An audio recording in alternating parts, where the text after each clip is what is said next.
ایمان صرف کلمات کا نام نہیں، یہ ایک ذائقہ ہے، ایک مٹھاس ہے جو صرف خوش نصیبوں کو ملتی ہے۔ لیکن سوال یہ ہے، کیا ہمیں ایمان کی وہ مٹھاس کبھی نصیب ہوئی ہے، یا ہم صرف نام کے مسلمان بن کر رہ گئے ہیں؟ حضرت انس رضی اللہ تعالیٰ عنہ روایت کرتے ہیں کہ حضور نبی اکرم صلی اللہ علیہ وسلم نے فرمایا، 3 صفات جس میں ہوں وہ ایمان کی مٹھاس پا لے گا۔ اللہ اور اس کے رسول صلی اللہ علیہ وسلم ہر شے سے زیادہ محبوب ہوں، کسی سے محبت صرف اللہ کے لیے ہو، کفر میں واپس لوٹنا اتنا ہی ناپسند ہو جتنا آگ میں گرنا۔ آج ہم محبت کرتے ہیں لیکن اللہ کے لیے نہیں، بلکہ چہرے، جسم، مال اور مفاد کے لیے۔ ہم نفرت کرتے ہیں لیکن ایمان کے دشمنوں سے نہیں، بلکہ ان سے جو ہمیں حق کی طرف بلاتے ہیں۔ اور افسوس، کبھی سوچتے بھی نہیں کہ اگر ایمان ہم سے چھین لیا جائے تو کیا ہوگا۔ وہ شخص جس نے واقعی ایمان چکھا ہو، وہ رات کے اندھیرے میں روتا ہے، وہ لوگوں کی نظروں سے نہیں، اللہ کی رضا سے جیتا ہے۔ اسے دنیا کی لذتیں کچی مٹی لگتی ہیں کیونکہ وہ ایمان کی مٹھاس چکھ چکا ہوتا ہے۔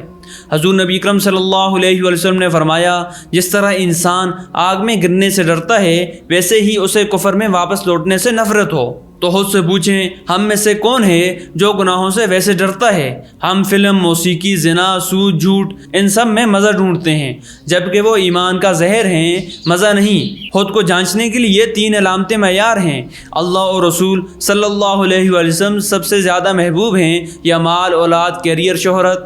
ہم کسی سے محبت صرف اللہ کے لیے کرتے ہیں یا اپنے فائدے کے لیے؟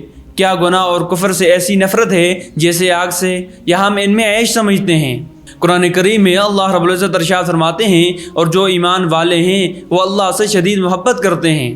اگر آپ چاہتے ہیں کہ ایمان کا ذائقہ آپ کو بھی نصیب ہو تو آج سے خود سے یہ 3 وعدے کریں: اللہ اور اس کے رسول صلی اللہ علیہ وآلہ وسلم کو اپنی ہر چیز پر مقدم رکھیں، محبت کریں صرف اللہ کے لیے، کفر اور گناہ سے ویسی ہی نفرت کریں جیسے آگ سے۔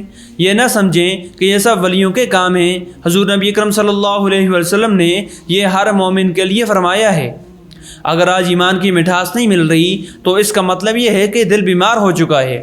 ابھی بھی وقت ہے، توبہ کریں اور دعا کریں، یا اللہ مجھے ایمان کا ذائقہ عطا فرما اور کفر کو میرے لیے ایسا ناپسندیدہ بنا دے جیسے کوئی آگ میں گرنے سے ڈرتا ہے۔